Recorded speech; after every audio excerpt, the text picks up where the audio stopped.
Selection of honeybees, honey yield and behaviour. A young bee emerges from its cell.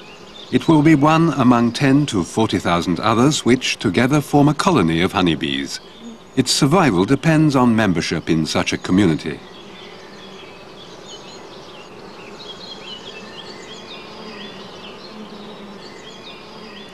Each colony has only one queen. She alone is capable of laying eggs and thus is the mother of all bees in a hive. Her attendants, the nurse bees, lavish intensive care on her, and this allows her to lay up to 2,000 eggs per day.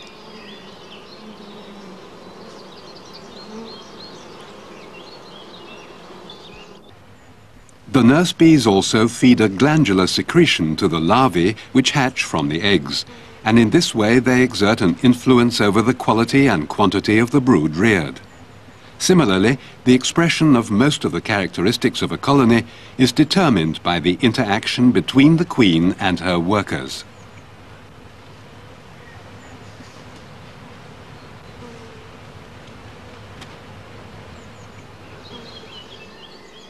For its daily needs and winter stores, a colony collects annually about 25 kilograms of pollen and 200 kilograms of nectar.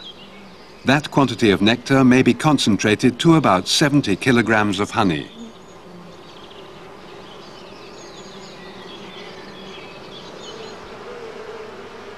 Bees communicate with each other by means of a dance language. This tail-waggling forager is informing other workers about the direction and distance of a newly discovered source of food.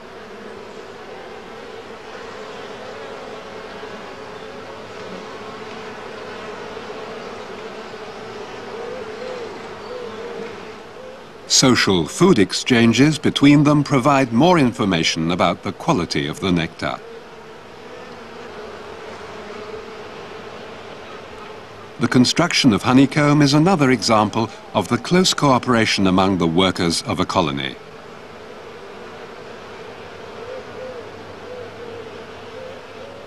In order to produce wax, bees form dense chains during comb construction.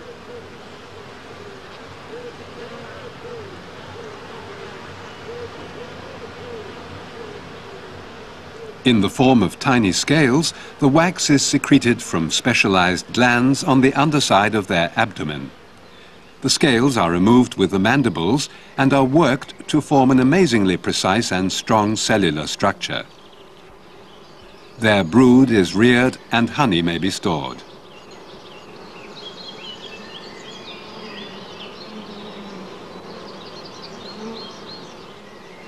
The overall productivity of a colony is therefore the sum of the manifold contributions made by queen, workers, as well as drones. In order to make optimum use of the varied hereditary characters in a breeding program, a study of the genetics and the mating process of honeybee queens is unavoidable. A virgin queen mates in free flight with as many as 20 drones. This is shown here in an experimental setup. The drone's semen is stored within the queen's reproductive organs, shown here in graphic simulation. At the tip of the abdomen is the sting chamber.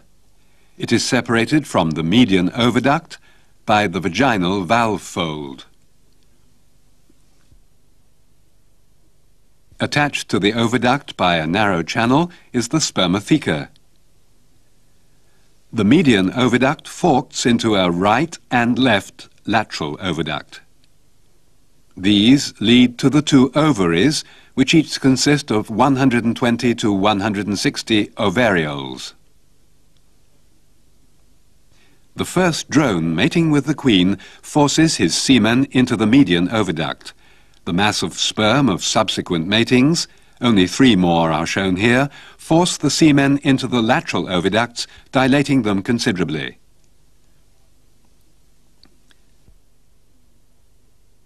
After the mating, the queen compresses the semen back towards the vaginal valve fold. This makes 5 to 10% of the semen, up to 7 million sperms, enter the spermatheca. Thoroughly mixed, the semen is used to fertilize eggs over the next 2 to 4 years. Most of the semen is expelled as dry pellets. Just before an egg is laid, it receives a tiny droplet of the mixed semen. As many as 10 sperms may penetrate, but only one of them can fuse with the egg nucleus. Eggs laid in drone cells are an exception. They remain unfertilized.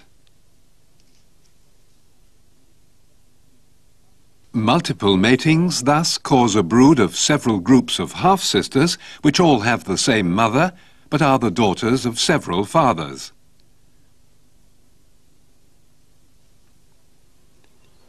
When drones with pronounced body markings had mated with a queen, their genetic differences express themselves in their daughters.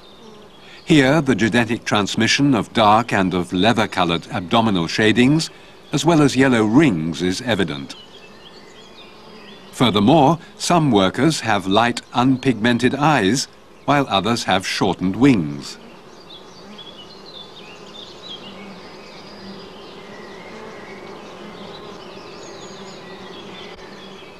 In spite of these complicated family differences, it is possible to breed honeybees.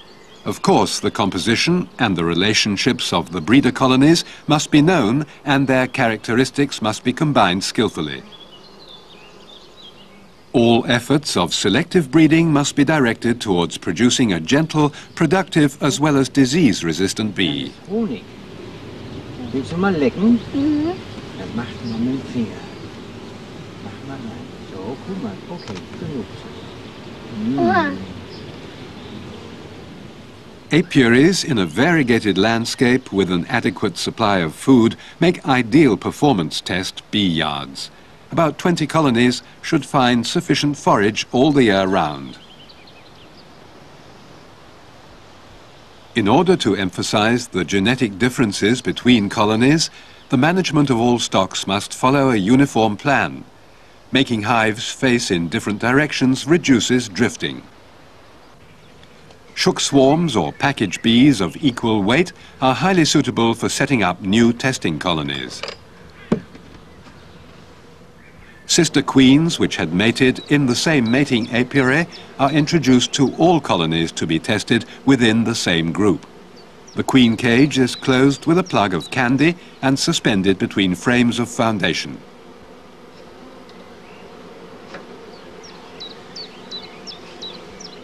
After opening the swarm box, the brood chamber is placed on top. The bees will cluster around the caged queen within the next few hours. The lower hive body and the swarm box are removed later. Finally, the bees are given a supply of sugar syrup. All colonies in the apiary receive the same treatment. As an alternative, the young test queens can be introduced to established colonies. These should be healthy and of comparable strength.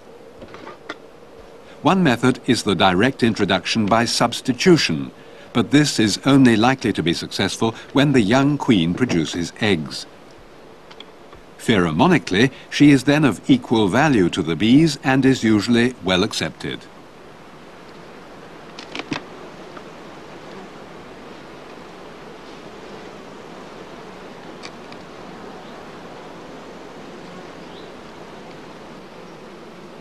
The old queen must be found first. She should have been free to move about in the hive until then. Had she been caged, the bees could have felt queenless and could have started to raise queen cells. That would endanger the acceptance of the new queen.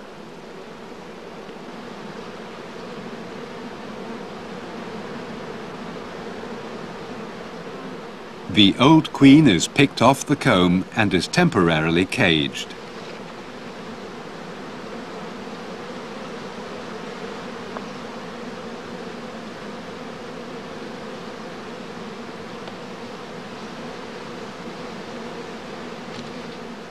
Just before her introduction, the young queen is removed from her mating nucleus. Her number and markings are registered into the breeder's record book. For the time being, the old queen may be introduced to that mating nucleus until, after full evaluation of her data, it is possible to decide about her future use as a breeder queen.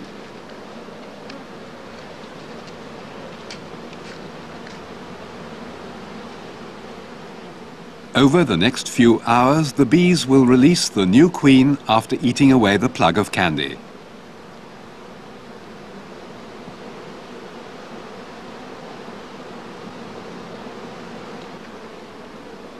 For a fair performance test, the introductions should be done before the end of July, so that a queen's inherent qualities, such as wintering and spring development, can be assessed in a colony consisting of her own progeny.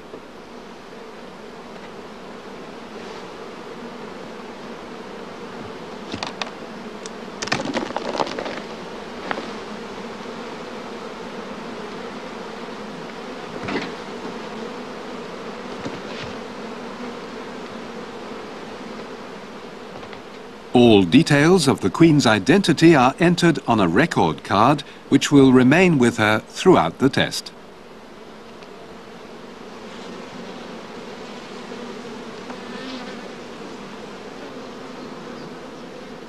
A first check is made after 5 to 7 days. The presence of eggs and very young larvae is evidence of a successful introduction.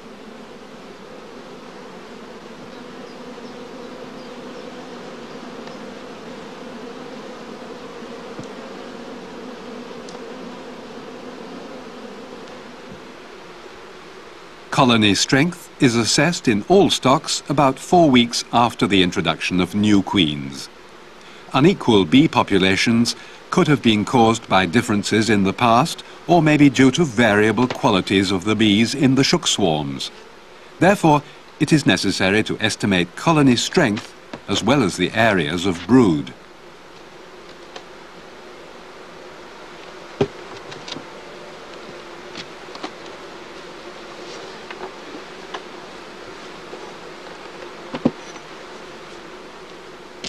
Obvious differences are levelled out at once by the judicious removal or addition of brood.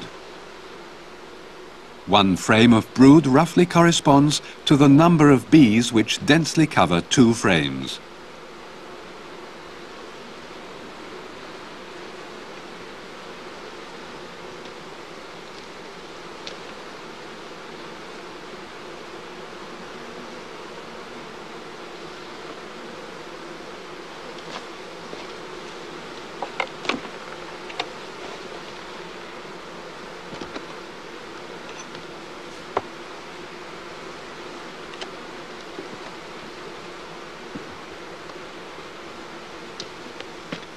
After this last operation, all colonies in the apiary should show comparable strength. Finally, all stocks are provided with sufficient stores for overwintering.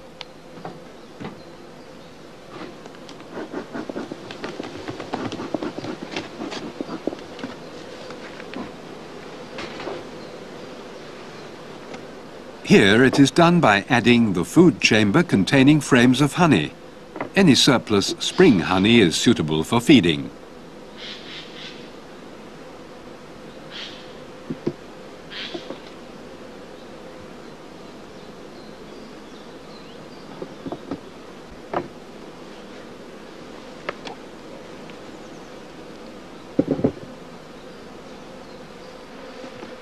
Shortages are then made up by feeding sugar syrup.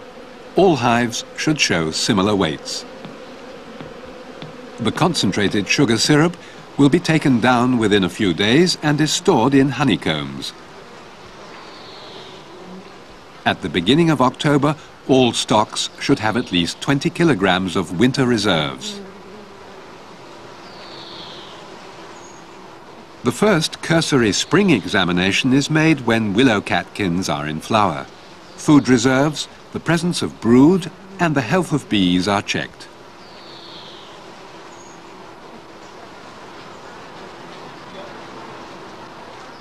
As soon as colony strength begins to recover, the full evaluations are done at 3-week intervals.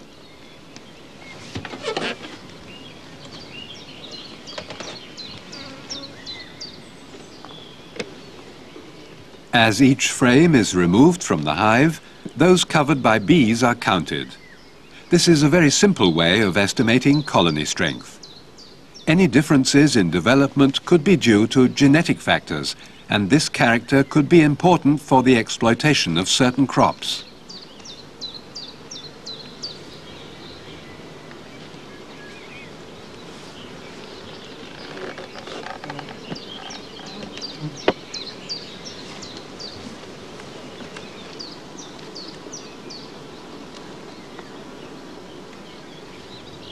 A thorough inspection of the brood nest is now made frame by frame.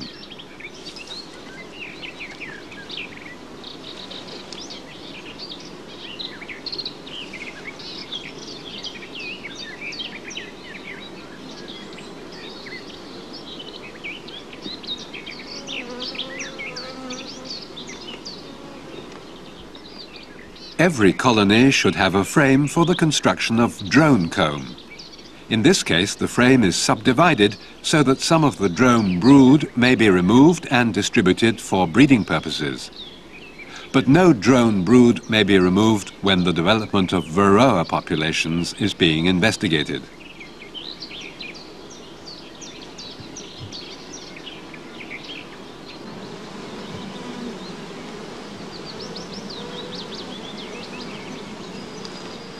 When the queen is found, her identity is checked and she is examined for injuries.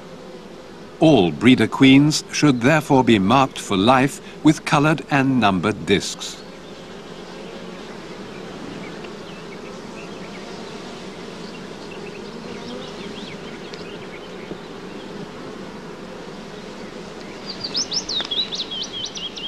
In order to assess the amount of brood, the combs with brood are counted, and additionally, the brood area of the central frames is measured.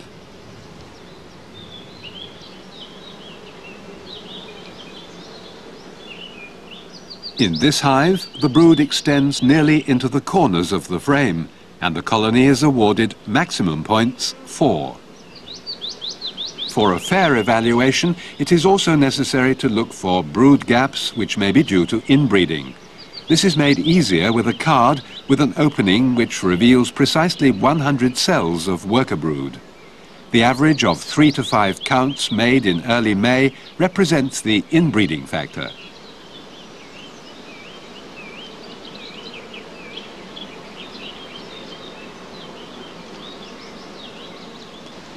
Another most important task is the regular evaluation of the colony's behavior. This requires extensive experience. This stock is very gentle and can be worked without smoke. The bees do not attack and do not sting. This is awarded top marks.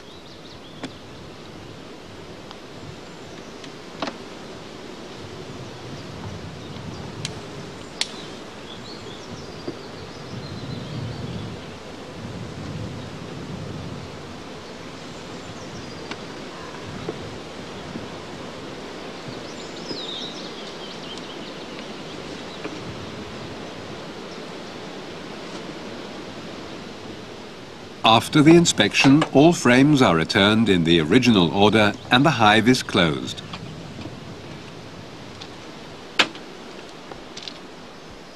All points awarded and other comments are entered on the record card.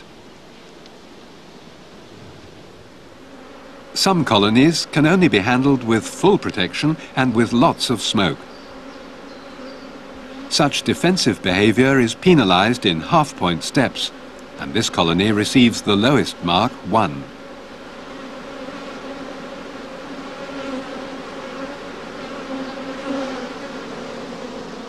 Another aspect of bee behavior is calmness on comb after its removal from the hive. When this character is pronounced, the bees form a dense covering on the comb.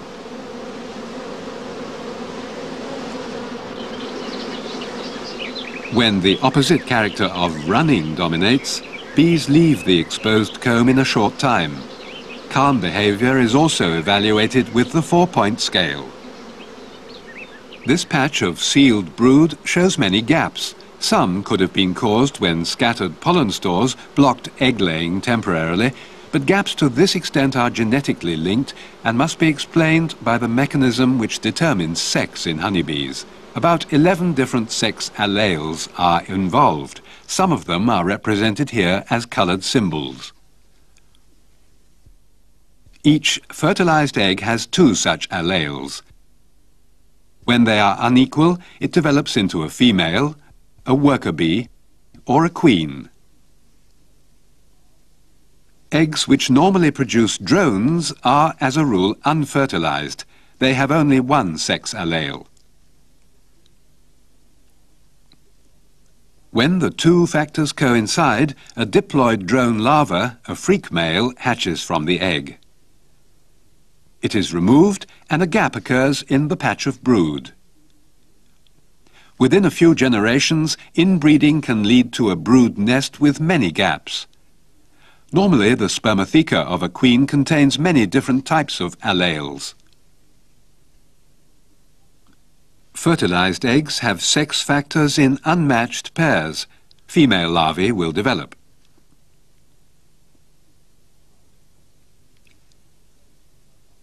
Now a virgin queen mates with the drones of her mother's colony. 75% of all eggs have unequal alleles, while 25% have identical sex factors. So 25% brood gaps occur. When the granddaughter mates with drones from the grandmother's colony, half of all eggs laid possess alleles of unmatched types, while the other half has identical alleles. A brood loss of 50% results. During the swarming period, it is necessary to make weekly examinations of the colonies, apart from the regular visits for full evaluations. Frames are scrutinized for queen cells. When any are found, they are opened. In this case, they contain neither eggs nor larvae, and the colony is not in a swarming mood.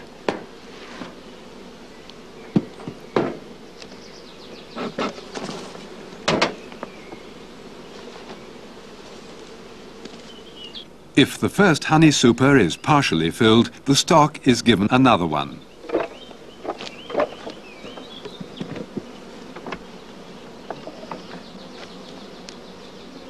This super contains frames with foundation and drawn comb. It is weighed and its empty weight is entered in the record book.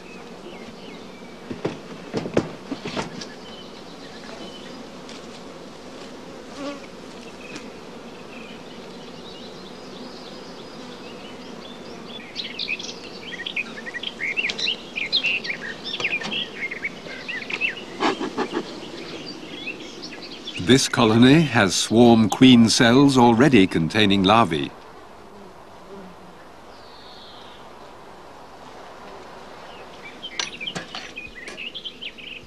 A large number of swarm cells with well-provisioned older larvae are a sure sign that the colony is determined to swarm. All cells are destroyed.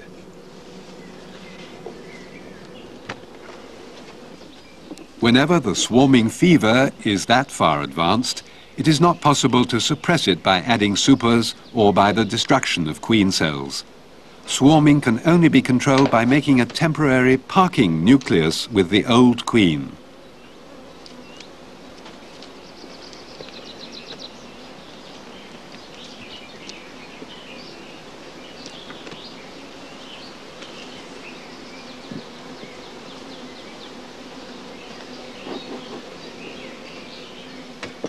After lifting off the upper brood chamber, all frames are carefully examined and all queen cells are removed. The marginal areas of drone combs should not be neglected either.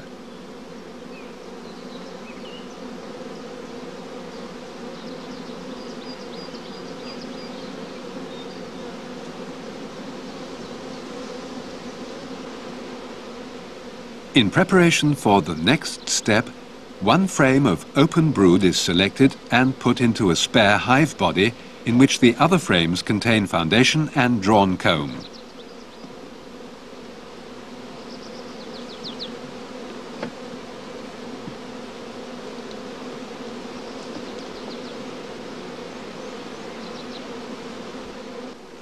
Meanwhile, the other brood chamber has been examined for queen cells.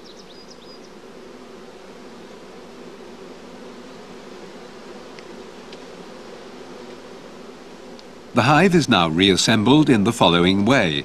The new brood chamber with the single frame of brood is placed on the original floorboard and the honey super on top. This is the queenless part of the colony, and all flying bees will soon return to it.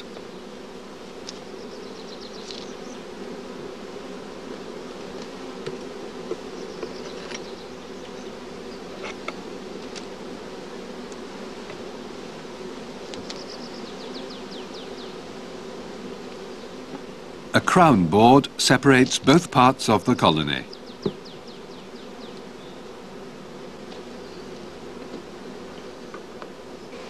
The queen right brood chambers are put on top.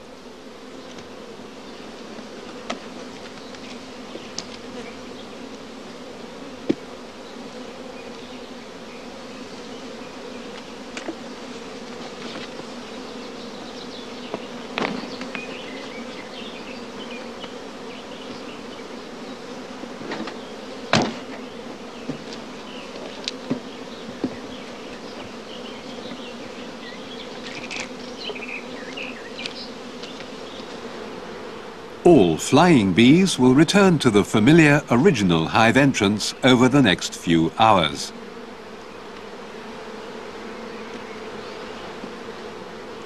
This weakens the queen-right nucleus to such an extent that its swarming fever is extinguished.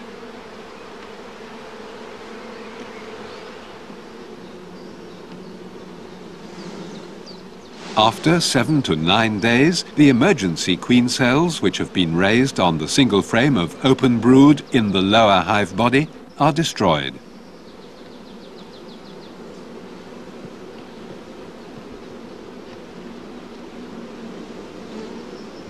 Another frame of open brood is introduced in its place. This keeps bees content and avoids losses through drifting. The two halves of the colony are reunited after a further 7 to 9 days. The swarming tendency is extinguished and the queen shows full laying activity.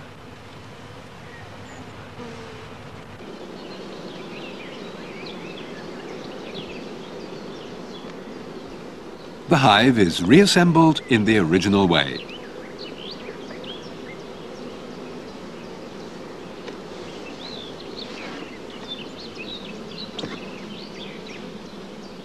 Once again, any emergency cells found on the single comb of brood must be destroyed beforehand. This method of swarm control permits the continued evaluation of the queen and of her colony. Naturally, the control of honey production is the paramount consideration. It can be ascertained by frequent weighing of colonies during specific nectar flows. Any changes in the colony must of course be taken into consideration, such as additional supers.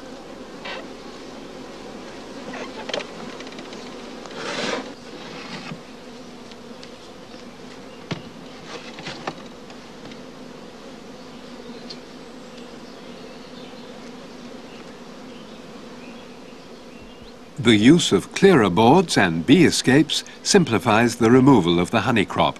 One day before supers are collected, the clearer boards are put in position. Bee escapes allow trapped workers to pass down into the brood chamber but prevent their return to the supers.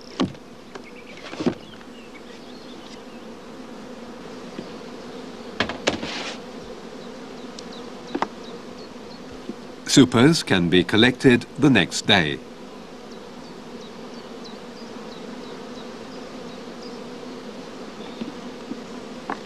The honey yield is established by weighing the supers.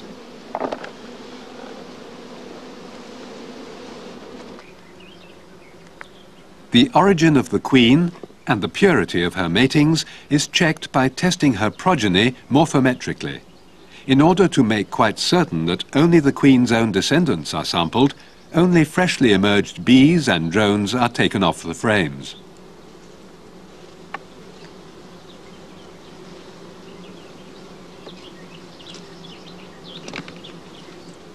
About 50 bees and 50 drones are required for a full assessment.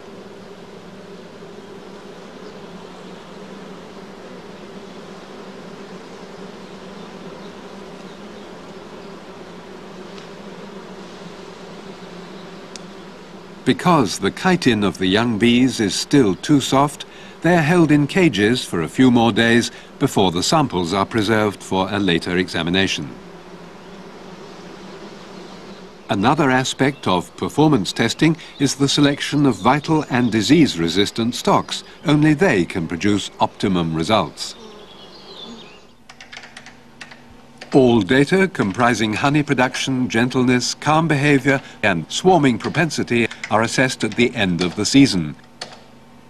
Those stocks which had been in the same testing station can at once be compared, provided the original queens were present at the end of the test period. Under the conditions of fair performance testing, the colonies show their differing qualities. Most characters are distributed normally. This means that very few individuals score very high or very low marks, while most fall into the category of average. Selection means choosing the best individuals for further propagation. The selection difference, the superiority of a character over and above the average, depends on its scatter within the population, as well as on the intensity of selection. Heredity determines to what extent the selection difference is passed on to the next generation as an improvement.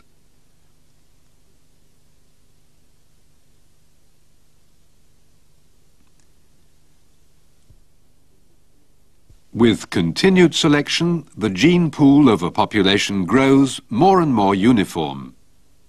The possibility of further improvement diminishes with subsequent generations. Yet the level of performance of a thoroughly selected population establishes itself at a high plane, as long as inbreeding causes no damage.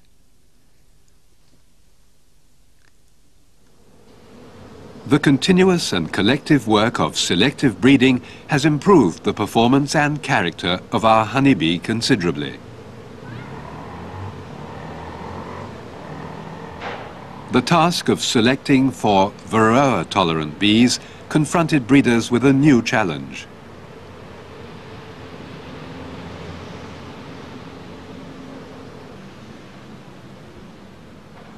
The successes achieved in selective breeding, especially for pronounced gentleness, allowing colonies to be kept in densely populated areas, can only be maintained through ongoing selection.